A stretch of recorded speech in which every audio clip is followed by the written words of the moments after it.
senhor se formou, o Brasil vivia num Estado democrático, o senhor começou a atuar como advogado, e nós vamos falar sobre sua atuação como advogado e suas ideias sobre o direito, mas, neste caminho, de repente, surgiu uma catástrofe para o Brasil, aconteceu uma catástrofe para o Brasil, que foi o golpe militar de 64. E, a partir daí, sua história mudou radicalmente, sua história pessoal, sim, não sem foi? Sem dúvida alguma. Eu fiquei livre docente em 63. 64 vem o golpe. Então, dado o golpe de 64, cassações de direitos, já um começo de prisões arbitrárias, e por causa daquilo que eu falava, do que eu sustentava, das palestras que eu fazia, eu comecei a ser procurado por vítimas de perseguições e de arbitrariedades, e na medida do possível tentando dar apoio. Mas aí vem a Constituição de 67, Constituição 67, que já foi feita com muitas restrições, né? Porque muitos políticos tinham sido cassados, muitos líderes não puderam participar. Mas, quando chega em 68, há um recrudescimento, tentativas de resistência mais violenta, e aí é que se publica o AI-5, o Ato Institucional número 5, que é uma nítida, clara, direta declaração da implantação de uma ditadura absolutamente feroz, absolutamente arbitrária.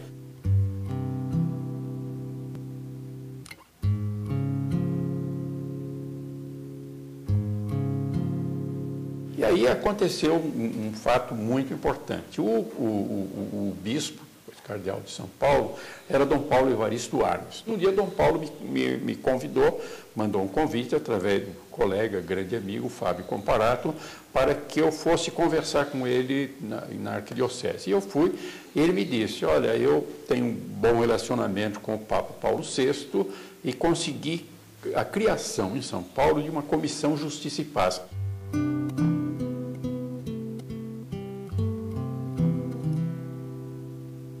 A Comissão Justiça e Paz tinha sido criada por Paulo VI com a intenção de trabalhar pela correção das injustiças do mundo.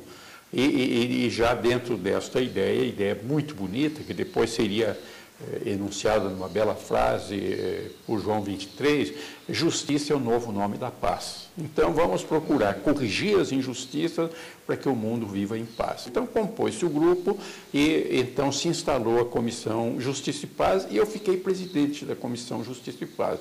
E nessa condição, eu era muito procurado por pessoas que tinham sofrido na sua família essas violências, essas perseguições, e fui desenvolvendo, na medida do possível, o trabalho, porque não era fácil. Assim, por exemplo, muitas dessas prisões eram efetuadas sem que se identificasse quem é que tinha prendido.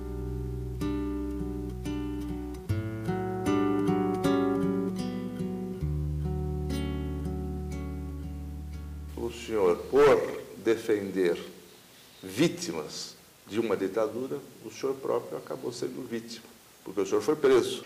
Exatamente. Aí aconteceu realmente essa coisa curiosa. Eu fui levado ao DOPS, aí a um primeiro momento em que eu verifiquei que os líderes sindicais estavam dentro de uma cela grande, aí abriram a porta para me colocar lá dentro. E o vice-presidente, que era o Djalma Bom, quando me viu chegando, abriu os braços e disse, que bom, o nosso advogado chegou. Só que estava chegando preso também. Mas, ao mesmo tempo, prenderam também um outro advogado, membro da Justiça e Paz, um grande criminalista, um dos maiores criminalistas brasileiros, José Carlos Dias. Porque o José Carlos Dias estava se preparando para entrar com habeas corpus em favor dos líderes, e aí a meu favor, mas aí houve uma mobilização muito grande em meu favor, favor do José Carlos Dias, inclusive o presidente da Ordem dos Advogados foi ao DOPS, era Mário Sérgio Duarte Garcia, foi lá pedir a nossa soltura e mobilização de Dom Paulo, e com isso nós fomos soltos no final da tarde. Nessa altura já havia uma mobilização forte na sociedade, né? Sim, contra o regime militar. E obviamente as simpatias da opinião pública estavam totalmente do lado dos trabalhadores do ABC, de modo geral, não? Sem dúvida também. E isso foi muito importante. Lembro que isso já acontece na década de 80, e é a partir de fatos como esse, de outros que ocorreram em outras partes do Brasil também, de resistência à violência por meios pacíficos, por meios institucionais. Isto tudo foi enfraquecendo a ditadura. E foi isto que levou, inclusive, à proposição da ideia de anistia, para que os perseguidos políticos, os que estavam presos ou que estavam refugiados fora do Brasil, pudessem ser liberados, retornar e participar da vida política brasileira. Mas um dado que eu acho importante, porque isso foi objeto da discussão no Supremo Tribunal Federal, é que havia um desejo muito forte de que os perseguidos saíssem das prisões, de que os exilados pudessem voltar ao Brasil. E é então que se discutem os termos da anistia. Aparentemente uma negociação, porque o governo, então, vendo existir, que tinha que fazer a concessão, disse não, a anistia será com determinadas condições. E nós reivindicamos, uma expressão que ficou consagrada, a anistia ampla, geral e irrestrita, que todos os perseguidos fossem anistiados.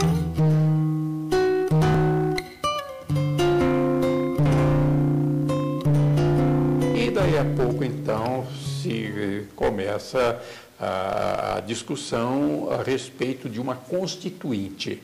Quer dizer, é preciso restabelecer a ordem democrática no Brasil, e o começo disso tem que ser uma Assembleia Nacional Constituinte. E daí a necessidade de considerar também os direitos econômicos, sociais e culturais. Quer dizer, criar condições para que todas as pessoas possam efetivamente gozar dos direitos fundamentais. E isto está na Constituição de 88, e que foi, insisto nesse ponto, o produto de uma intensa luta, o produto de intensa participação do povo brasileiro. É a Constituição feita pelo povo, por isso ela é democrática. E é democrática pelos direitos que ela consagra e pelos meios que ela já criou para que as pessoas lutem pelos seus direitos.